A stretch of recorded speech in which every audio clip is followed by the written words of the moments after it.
فاكر لما كنا بنجري ورا عربية الآيس كريم؟ طب فاكر لما صوت البوق كان بالنسبة لك أهم من صوت جرس المدرسة؟ فاكر أول مرة شفت فيها الدب الأزرق على العلبة؟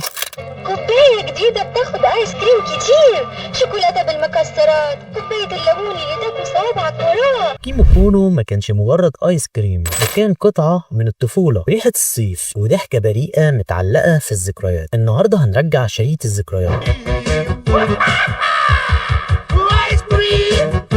ونحكي لك الحكاية من أولها، إزاي بدأت وإزاي وصلت لكل قلب فينا. دي مش مجرد قصة منتج، دي قصة جيل. في السبعينات كانت في شركة مصرية اسمها جروبي، شركة آيس كريم بتحاول تلاقي لنفسها مكان وسط الكبار، لكن بدل ما تنافس الكبار بنفس الطعم قررت تفكر خارج الصندوق. ليه ما نعملش منتج مخصوص للأطفال، منتج يضحك الطفل يجذبه ويعلق في دماغه؟ ومن هنا بدأت الفكرة، منتج جديد بشخصية جديدة ونكهة مش معتادة، وسموه كيمو كونو. الاسم ما كانش جاي من فراغ، اسم تجاري اوروبي. كيمو دمج بين كلمتين، اسكيمو واسم تجاري اوروبي اسمه ميكو، وكونو كان مجرد تحريف للبسكوته اللي عامله زي القمع اللي بيتحط فيها الايس كريم. الاسم لطيف وسهل النطق وبيعبر عن المنتج كله. في 1977 تم تكليف الفنان هاني المصري بتصميم شخصيه تناسب الاطفال. فكر في كل الحيوانات الممكنة، أرنب، دولفين، قطة، لكن استقر على دب أزرق لطيف وسماه ببساطة كيمو. والنحات عبد العزيز صعب شارك في تحويل الرسمة لمجسم ثلاثي الأبعاد، وطبقت الشخصية على العلب وبقت العلامة اللي كل طفل مصري يعرفها من بعيد. في الثمانينات والتسعينات كيمو كونو انتشر زي النار في الهشيم، محلات البقالة والسوبر ماركت، عربيات التلاجة اللي بتمشي في الشوارع، خصوصا قدام المدارس. كان الايس كريم الارخص بس طعمه في حتة تانية خالص، ولا كان فانيليا صافية ولا شوكولاتة معتادة. كانت نكهة غريبة فيها ريحة صيف ولذعة شقاوة. بعد نجاح الشخصية الفنان هاني المصري سافر أمريكا واشتغل في شركة ديزني، وكان من فريق تصميم فيلم The Prince of Egypt.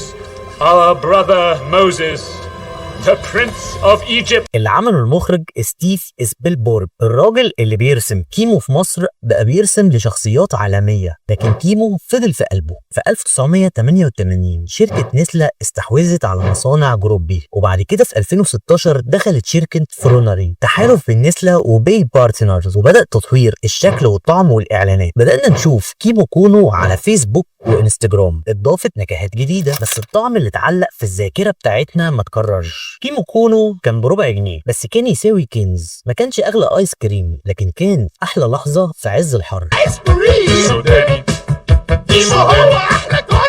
ضحكنا وجرينا وسبقنا بعض عليه، وكل لقمة كأنها كانت بتقولك انت لسه طفل ولسه الدنيا بخير. دلوقتي لو شفت علبة كيمو كونو القديمة هتلاقي ابتسامة طالعة من غير سبب، ويمكن تنهيدة من بعيد، لأنك مش بتفتكر طعم آيس كريم، أنت بتفتكر لحظة وشمس وضحكة وأصحاب. فاكر كيمو كونو